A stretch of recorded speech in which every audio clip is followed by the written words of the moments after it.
हम उस कांग्रेस का बगैर नाम के भी हम अपना मुंह गंदा नहीं करना चाहते हैं और इस भीड़ से तुमको कहना चाहते हैं, तुमने हमारे अगुआ को गाली दिया है,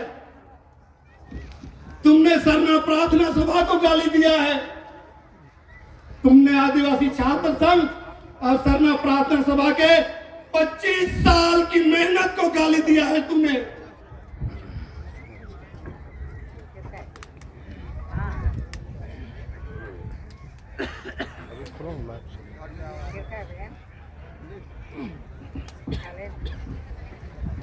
इसका जवाब मांगेंगे हम तुमसे।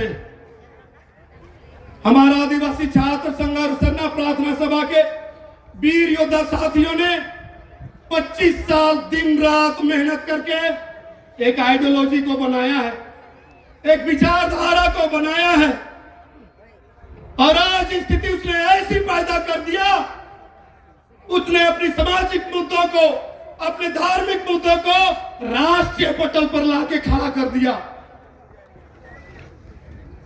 ये नादानी है चमरालिंडा का कि उसने आदिवासी समाज के धार्मिक मुद्दों को, सामाजिक मुद्दों को, उसकी पहचान को, उसकी आइडेंटिटी को, उसका धर्म को, उसकी प्रथा को, उसकी परंपरा को आज सामाजिक मुद्दा ही नहीं, अगर तुम्हारे जुबान से सरना कोड निकल रहा है तो यह चमरालिंडा का देन है कि हमारा सरना कोड राजनीतिक मुद्दा के मैदान पे आके खड़ा हो गया है।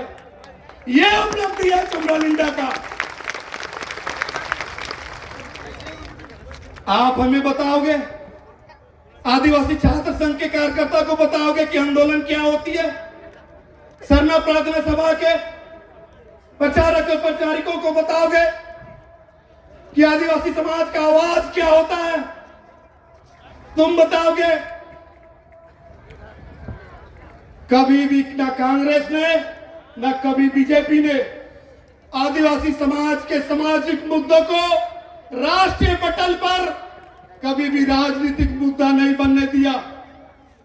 और ये 17वीं लोकसभा, ये लोहरदगा लोकसभा का चुनाव हम इसलिए खड़ा हुए हैं।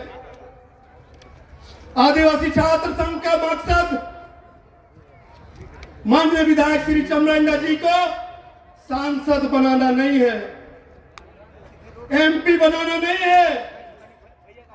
हमारा उद्देश्य है कि संविधान में जितना हक और अधिकार है,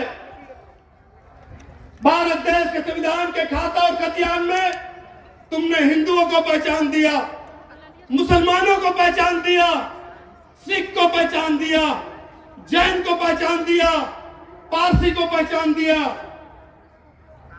ईसाई को पहचान दिया। हम भारत देश के 20 करोड़ आदिवासी, हमने क्या गुनाह किया है, हमने क्या पाप किया है कि तुमने हमारे धर्म कोड से हमको महरूम करके रखा? हमने क्या पाप किया है? हमने क्या गुनाह किया है?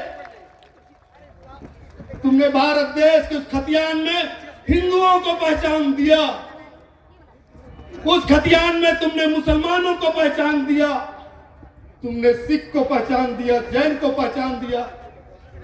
हम आदिवासी, ये राज मेरा है, ये देश मेरा है, हम यहाँ के भूमियर है, हम यहाँ के खुदकटी हैं।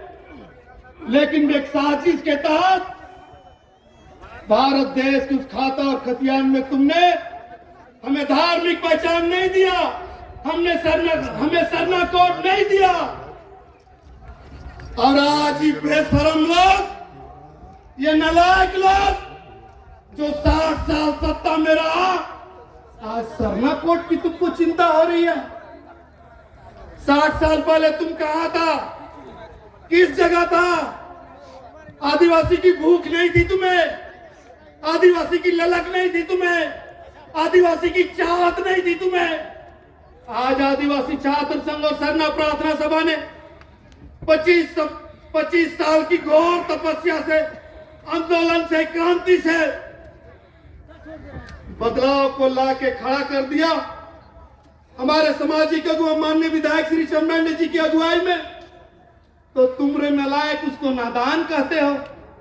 अरे मूर्ख तो तुम हो, नादान तो तुम हो। जनता सब देखती है। कांग्रेस वालों,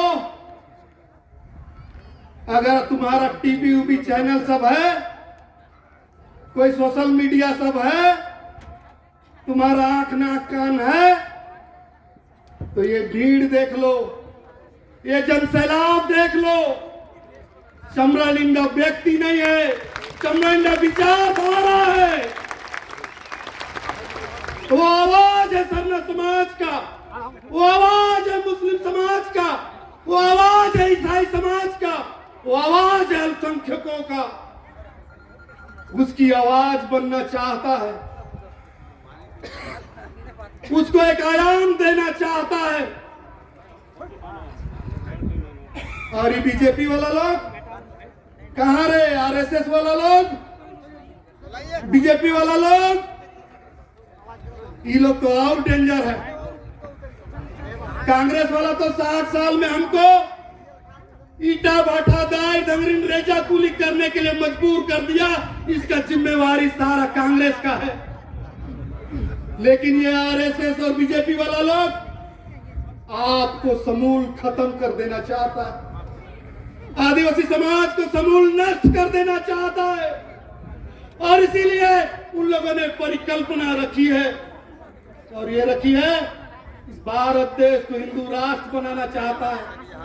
हमारे आरएसएस और बीजेपी को कहना चाहते हैं हम यहाँ के भूमिहर है, आदिवासी समाज यहाँ का खुदकटी है, हमने जंगलों को काटा है, पहाड़ों को काटा है, हम यहाँ के मूलवासी हैं। जब तक आदिवासी समाज जिंदा है, किसी भी परिस्थिति में आरएसएस और बीजेपी के मंसूबों को, ये हिंदू राष्ट्र बनाने के मंसूबों को पूरा नहीं होने देंगे, कभी भी पूरा नहीं होने देंगे। एक और विधायक है, बोलने का तो मन नहीं करता है, लेकिन राजनीति है, बोलना पड़ेगा। इसलिए उसने हमारे अगुआ पर सवाल खड़ा किया है, उसने हमारे संगठन पर खड़ा किया है।